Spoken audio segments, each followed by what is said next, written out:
नमस्कार, मी प्रमिला झामरे। तर आज आपल्याला बनवायचे वांगा आणि शेवगा मिक्स भाजी। त्यासाठी मी साहित्य घेतलेलं आहे बघा। ही ओला नारळ घेतलाय, एक टमाटा आहे, इथं लसूण आहे, अद्रक आहे, कोथिंबीर आहे आणि कढीपाला। इकडे कांदा भाजून घेतला आणि एक चमचा तीळ आहे, हे भाजून घेतलेलं आहे, कच्चा नाही घेतलाय। आता हे सगळं मिक्सरच्या भांड्यामध्ये बारीक करण्यासाठी मी टाकून घ्यायला लागले।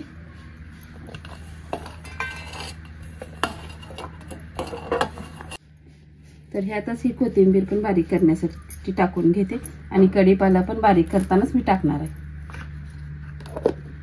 तर मी वाटण करून घेतले, ह्यात पाणी ओतलेलं नाही, न पाणी ओतताच मी बारीक करून घेतलेलं आहे। पाणी ओतलं तर मिश्रण तळायला उशीर लागतोय, म्हणून मी पाणी ओतलं नाही। आपण आता ह्याला फोडणी देऊन घेऊया। तर गॅसवर तेल ठेवलेलं आहे, कढईमध्ये जिरे मोहरी टाकून घेते। जिरे मोहरी छान अशी आपल्याला तडतडू द्यायची अगोदर। तर जिरे मोहरी चांगली तडतडली आहे, आपण आता हे मिश्रण जे करून घेतलेले आहे ते सगळं टाकून घेऊया।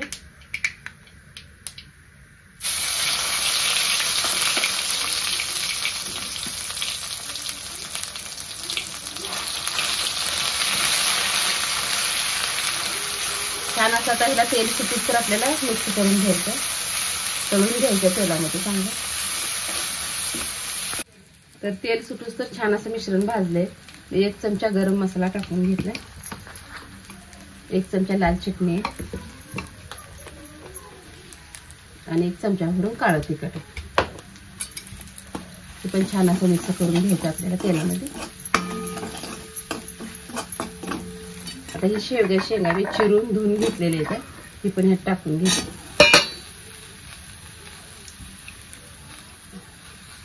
हे वांग्याच्या फोडणी आहे, वांग पण टाकून घेतलं, ही पण छान असं मिक्स करून घेतो।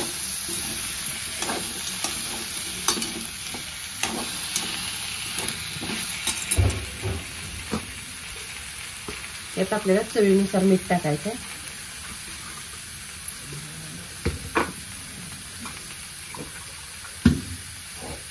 थोडंसं मी पाणी ओतून घेते,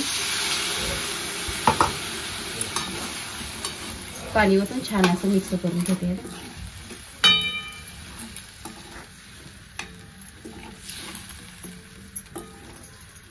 तर मिश्रण छान असं मिक्स झालेलं आहे आणि आता तेल पण भाजीवर भरपूर आलेलं आहे। आपण आता हे वांगा आणि शेवगा शिजवून घ्यायचं आपल्याला चांगला। थोडीशी बारीक चिरलेली कोथिंबीर टाकून घेते आणि वांगा आणि शेवगा छान असा मऊसूत शिजलेला आहे। तर बघा, वांगा आणि शेवग्याची भाजी अशा पद्धतीने तुम्हीही बनवून बघा आणि माझा व्हिडिओ आवडला तर नक्कीच लाईक करा, सबस्क्राईब करा।